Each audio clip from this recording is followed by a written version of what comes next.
Hello, everybody. Good afternoon. It's sunny and cool here in Columbia, South Carolina, which is a fairly large miracle in June here.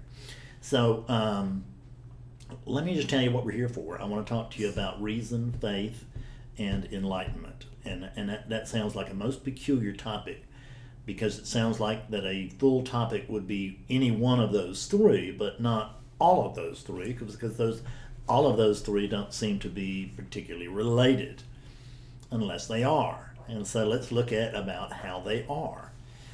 A lot of us got here because of our disenchantment with blind faith, and it's pretty understandable. You know, the more educated you get, the smarter you get, then blind faith becomes probably less and less acceptable. There's exceptions to that. There's certainly intellectuals in all traditions, but as a general rule, I think that's pretty fair. So somehow or another, we may not have started in blind faith, but if we did, we rejected it and we got here. Or maybe we started out with reason and Western philosophy and we decided that got a little dry, and so we came here. Or maybe we just started suffering and there had to be some kind of way out, and we heard about this thing called enlightenment, and so we got here. Well, one way or the other, we got here, and here we are. So reason, rather than being the antithesis of faith, and reason or faith being the antithesis of enlightenment, they can actually be very closely related in what I think is the wisest strategy for you to adopt to move further to move into awakening, and then to move further into clearing. It's talk about a strategy, and that's sounds a lot like a method, doesn't it? I mean, so the living method really it's a strategy. The living method of spiritual awakening, for those who haven't heard that before, that method is a strategy, and the strategy is let's wake them up first. And that's what occurred to me some years back. One evening was there. I just got this flash of insight, and it said, and I could see that almost nobody was waking up out of it. That the numbers were okay, but the percentages stank. And I could see that all the pilgrims were dying on the way to God. And so it flashed in my head, gee, what if we could wake them up first? And I didn't have a way to do that, but it didn't take long before I did, because the living method began to unfold. This was back in the summer of 2012. And now it's 5 years later, and this teaching has taken root in 6 out of 7 continents, and many countries, cultures, and different types of people. So there's something to it. I just wouldn't be here after all these years if it wasn't something to it. So what I want to tell you is that reason can become the foundation of intellectual faith, or I should say, reason can become the foundation of reasonable faith. No, that's not the word I'm looking for. I can't even think of the word I'm looking for. So don't let me get hung up on it. And that faith can become that combination of that reason and that faith can then become the true foundation for enlightenment. And I know that this doesn't sound like anything you're hearing in non-duality, and I understand that. And everybody's got their own teaching, and we need everybody to be teaching exactly like they're teaching. So I'm not talking bad about anybody. I accept that this thing can happen any way it wants, anytime it wants, to anybody it wants, and that the teaching that you can hear, that's the best teaching for you. And if you can't hear this, go find something that you can hear. But if you're drawn to this, then listen closely. Because I don't know of any, for the people who are drawn to this teaching, I absolutely promise you that I do not know of any shorter or more direct path into awakening and into the clearing, which brings us into abidance and embodiment. And this thing doesn't embody awakeness. Awakeness embodies this thing. Just to get that out right out front. So the reason that I speak of is that I use actually a lot of logic in the living method. I did not know it at the time that I started it, but what I was actually doing was using the Socratic method. I knew absolutely nothing about the Socratic method. I didn't know anything about Socrates but the name and the hemlock, and that's about it, right? And that he wore white, at least in my dreams. So when a friend, a client of mine at that time, and he said, "Boy, Fred Davis is the Socrates of non-duality," and man, I was just so tickled to hear that. All right, that I was being compared to somebody that's famous and ancient and everything. It wasn't Buddha, I noticed, but I was willing to take Socrates, right? And so I looked up and I found out that Socrates was doing exactly what I was doing, and that, but mine was not a copy of his. Mine had just come up in the same way that his did. I mean, which means that I was questioning. Socrates was an early inquirer. He didn't spout a lot of his own philosophy, but he really tore up everybody else's. And I'm talking about the young men that he used to talk to in Athens, and because that's what he did. He just traveled around and he just annoyed everybody, right? That's what Socrates, was my understanding, is a very annoying character. And I'm kind of an annoying character in that same way, which is that Socrates would just go around and he would rip out people's beliefs, rip them away. And you'd have all these beliefs and assumptions and all this, and Socrates step in, start asking you questions before you know it. You're not sure what you think, but it's better to not be sure of what you think than to be sure of what you think and be wrong. And typically, if we're sure, we're wrong. And I know that's a difficult thing to take in, but it actually is my experience. Maybe we'll explain it a little bit later. So the logic that is used in this teaching is, I've shared some of it with you in other videos, and I'll reintroduce a couple because so many people actually have woken up from that video, which is if you haven't heard of it or read it or watched it, it's is that I understand all this intellectually, it's just not my experience. And I've had, I don't know, a ton of people really wake up from that. And so if you haven't listened to that, well, maybe you want to go listen to that before you finish this. I don't know. Maybe you'll wake up, come back here and see what I'm really talking about. But the reason that so the logic that I employed in that video is just stupid logic. It's so obvious that we never pay any attention to it. We never think about it. And when we do, it sounds like, wow. But it's not a wow, it's just an obvious thing that we've just overlooked with our selective vision so that we don't have to wake up. That's the truth. Because we're trying very hard not to wake up. And it feels to you like you're trying very hard to wake up. Well, let me tell you, if you are, you will. That's just I don't know how that would not. But you can appear and you can feel like you're trying very hard to wake up, and you won't. So you won't know. You won't know if you're the authentic thing or you're just whistling Dixie. I'm sorry, but that's just the way of it. So, but if you do wake up, you can be pretty sure that you were trying.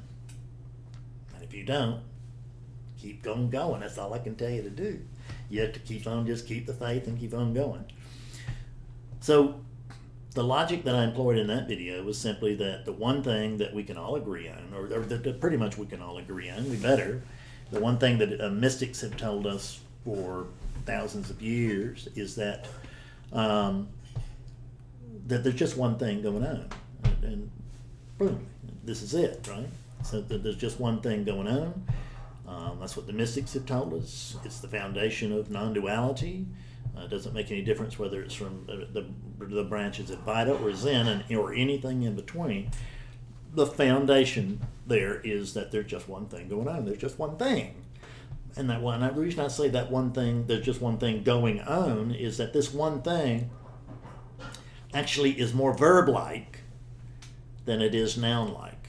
That's the reason I say one thing going on. And generally speaking, you'll be hearing about the one, which if you'll notice, that's a noun, and that is a red herring. I will tell you that the truth is not a noun.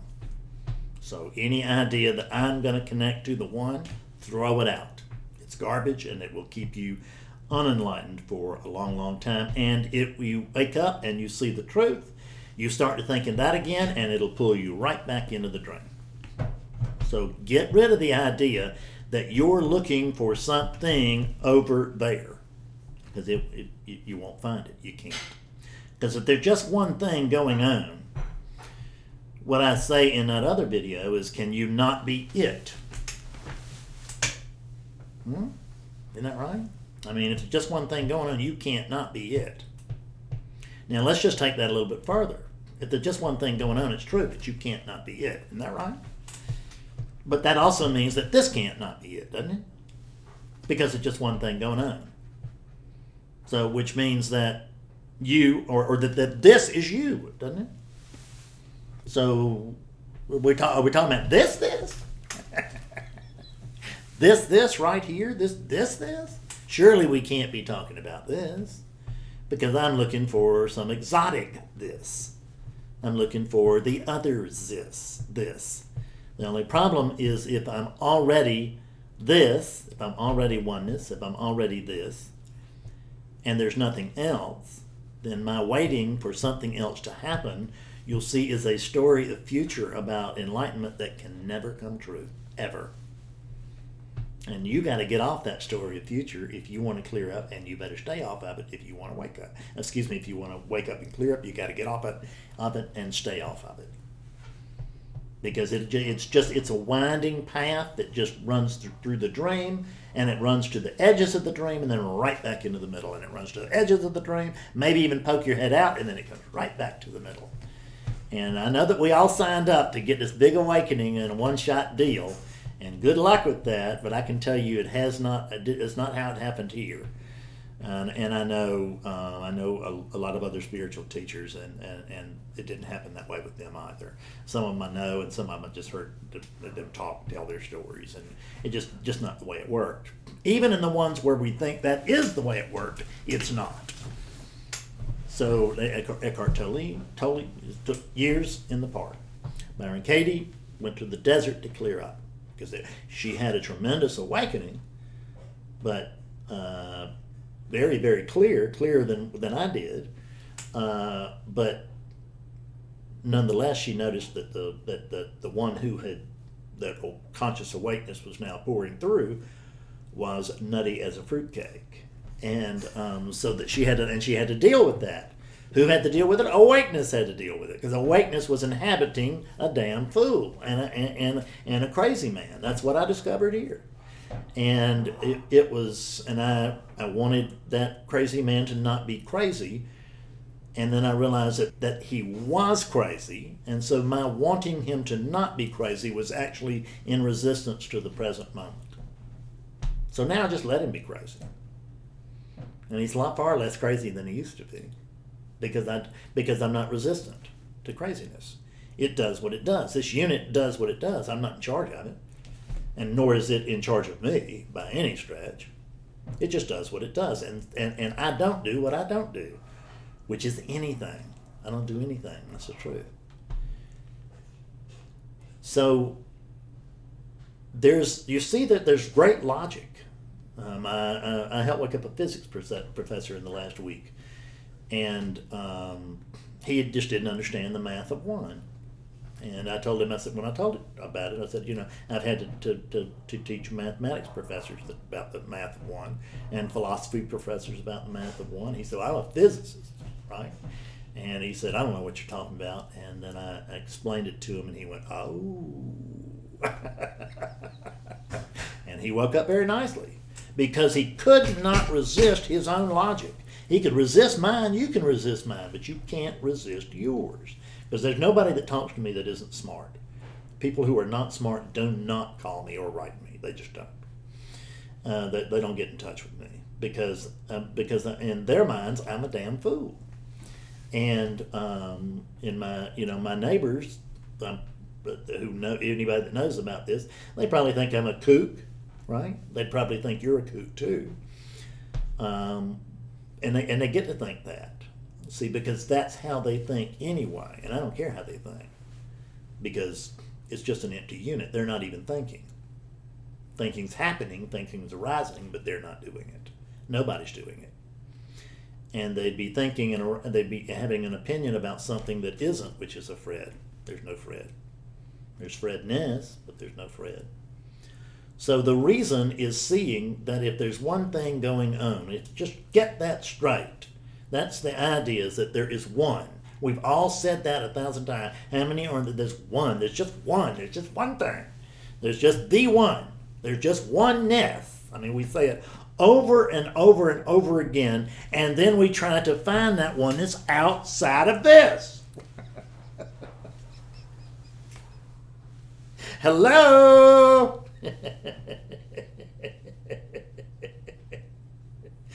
See, if there's just oneness, there isn't anything outside of this. This has got to be it. You have to be looking at oneness all the time, because there wouldn't be anything else to look at if there's just one. And what is it that would have to be looking at oneness all the time? The only thing there is, which is oneness. So oneness is always looking at oneness, but it does not know that it's always looking at oneness, because oneness is of the opinion that oneness doesn't look like this. And oneness has heard some kind of spiritual rumor that there's something called the oneness experience, and it desperately wants to have it. But how in the hell is oneness going to have the oneness experience when it's already having the oneness experience? Because oneness can't have any experience other than oneness,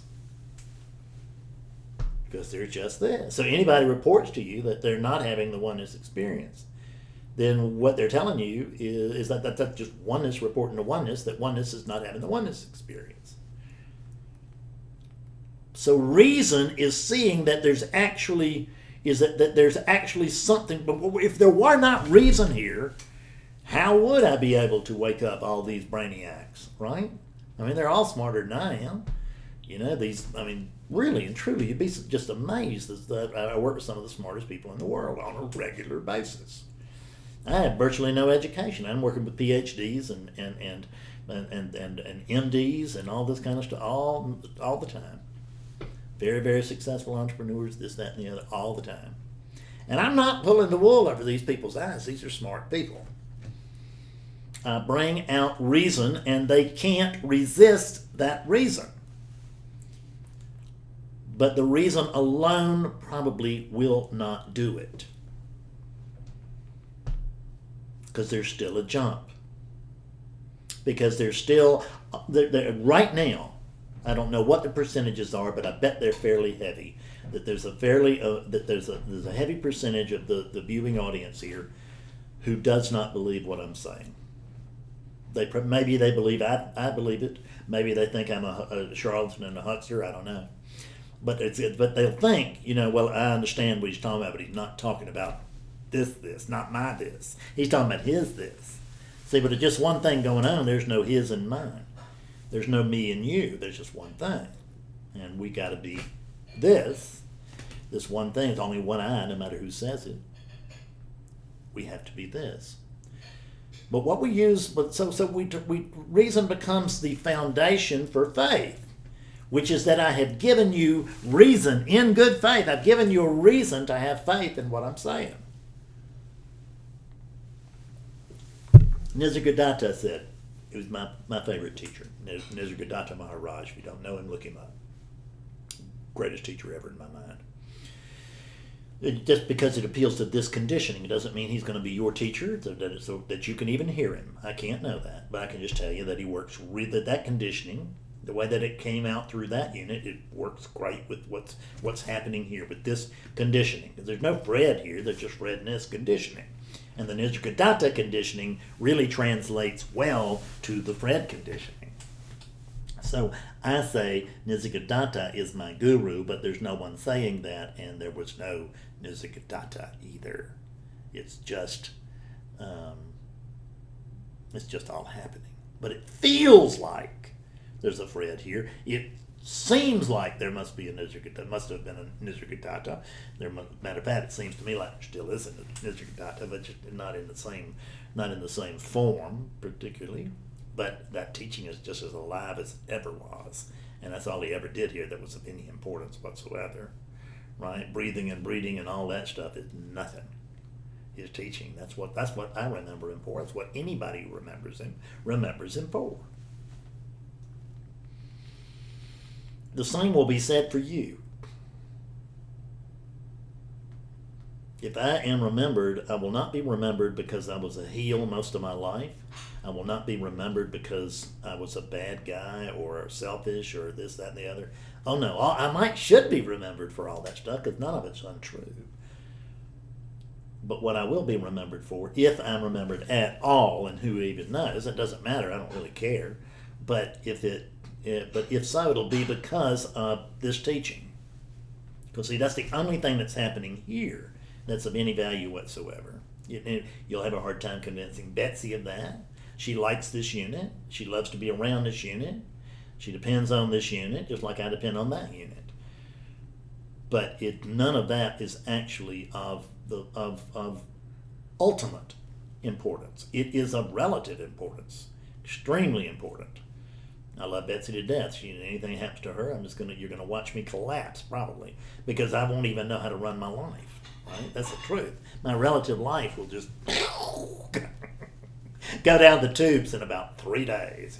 I won't know how to pay anything. I won't know how to do any schedule myself. I won't know. It'll be a mess instantly. So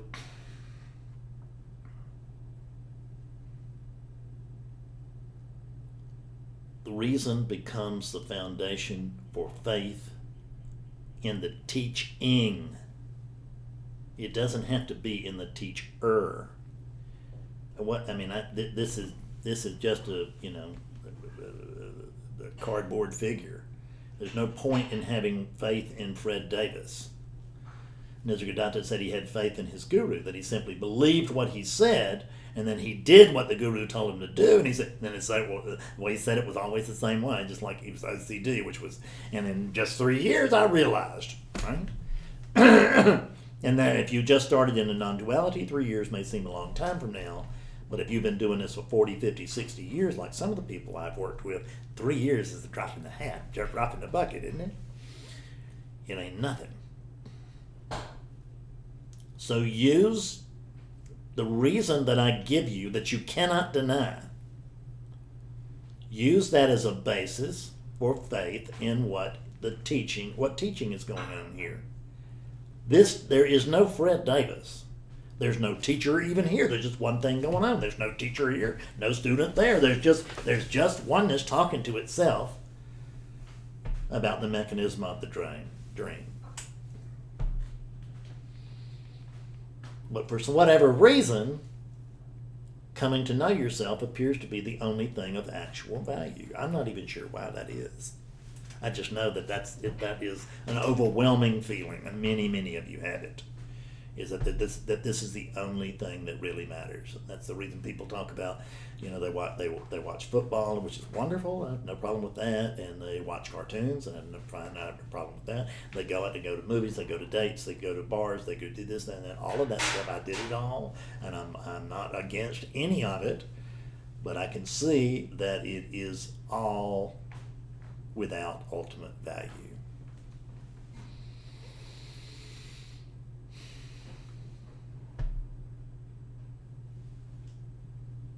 The one thing that's of ultimate value is coming to know your true nature. And when I say that, I'm not talking to a Bob or a Ted or a Susan or a Carol or a Nicole or a whoever. I'm talking to awakeness, because that's all there is. There's just awakeness. This is awakeness talking to awakeness. Over here, there's conscious awakeness. I simply know who I am. And there are many people watching this right now, I can tell you, that are also conscious awakeness. Many. Because I see a number of them most Sundays in the month, because we have satsang, and I ain't the only guy in there that's awake anymore. That's the way it started out, but thank you, Lord, it's not the way it is now. these people are waking up. They have faith in this teaching. And some of my students are waking people up. They have faith in this teaching, not the teacher. You need not have faith in me. I'll let you down, I bet you. Because I know that. I know that I will, because I do regularly. Because people will meet me and fall in love with this teaching and fall in love with me and think that I'm wonderful and it's wonderful or whatever. And then then they'll have a sense, they'll develop a sense of separation, and they'll send me hateful email. I know, I get them once in a while from people that experience that. And then, but I will tell you that almost without fail, I will then get another email saying, I'm sorry. And it's fine, I get it. It can't have happened any other way. You can only do what you can do until you can do something else. So, faith, reason, and enlightenment.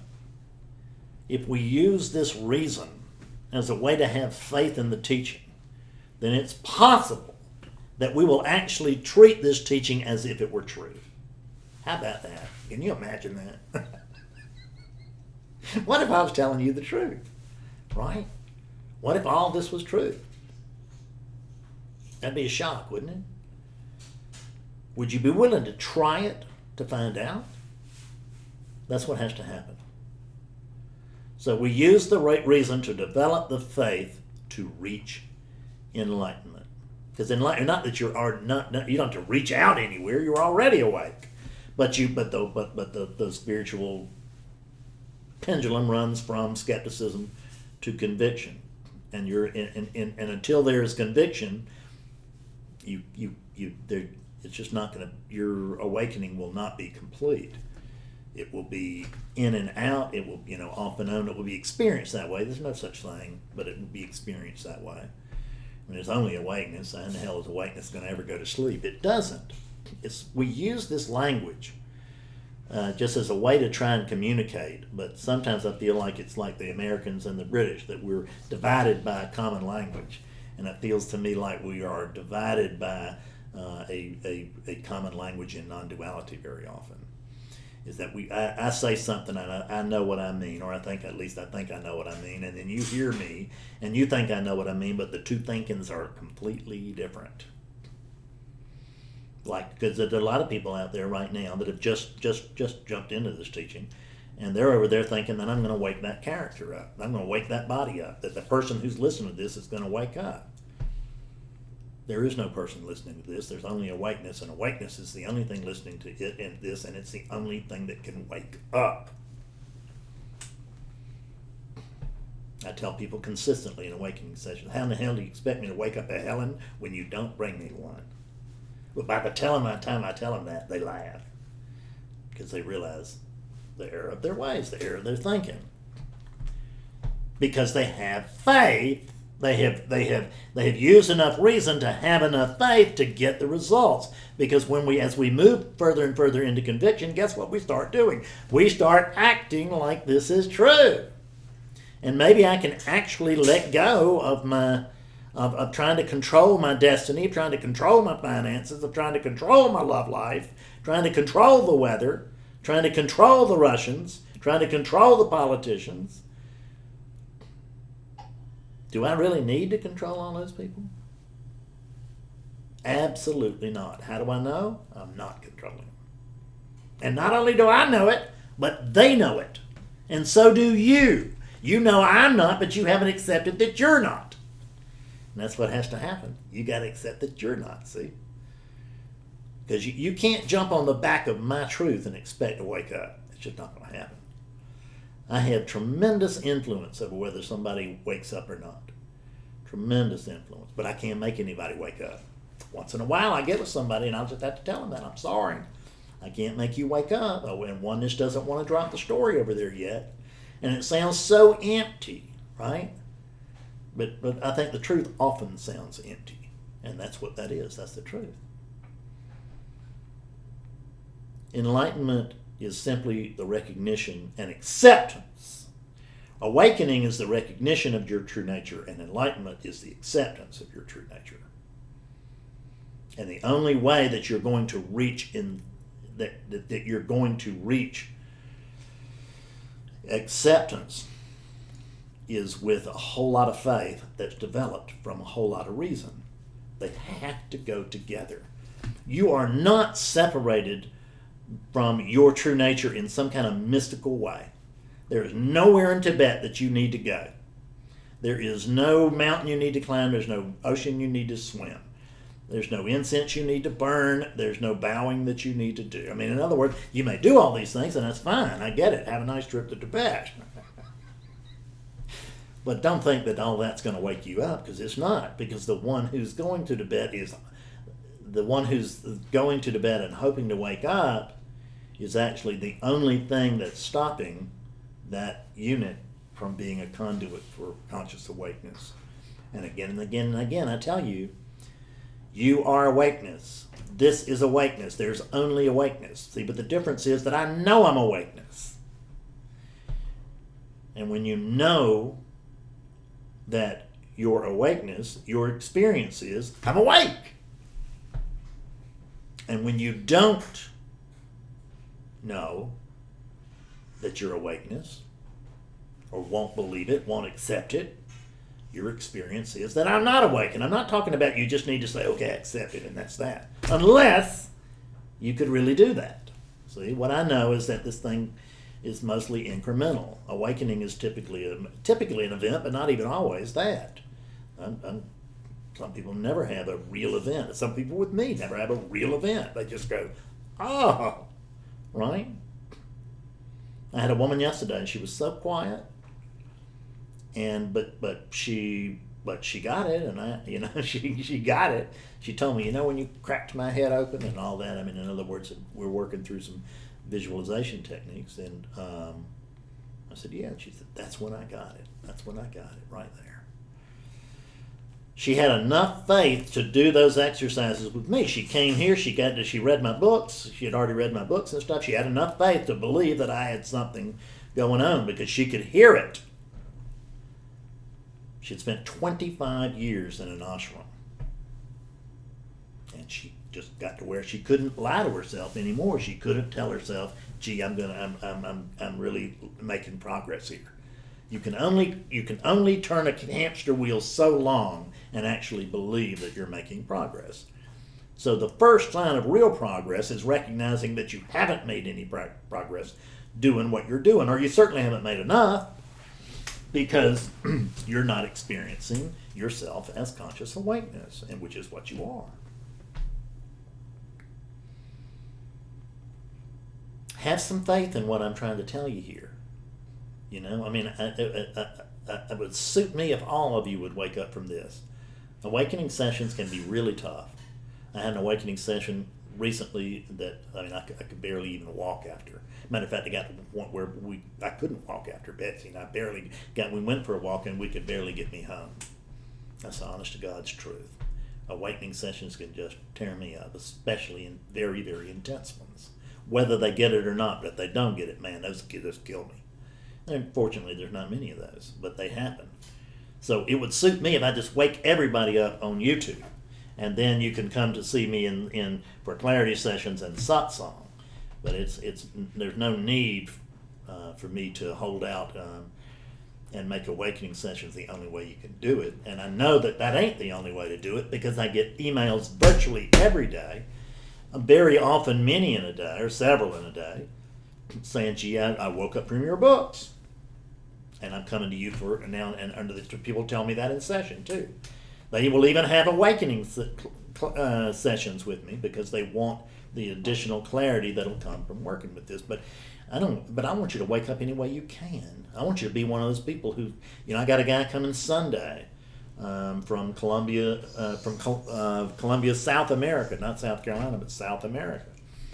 And he woke up last week from one of my videos, and now we've had a chance to email back and forth. He's coming. He's already arranged for a clarity session, and he's coming to satsang Monday. See, I don't need to make money on waking that guy up. I'm going to make mine. And the last thing I'm concerned about here is making a living. It's not that, and the reason I'm not concerned about it, I don't have to be concerned about it. This is being looked after. That's the truth. It's not my doing. This is being looked after, and it will be looked after until it's dropped on its head, if it's dropped on its head, at which point it's time to deal with being head dropped. But until then, I'm certainly not concerned myself. I'm here to help you. I hope you'll avail yourself of it. And either way, it's always a pleasure to spend time with you. I'll see you soon. Thanks a lot. Bye.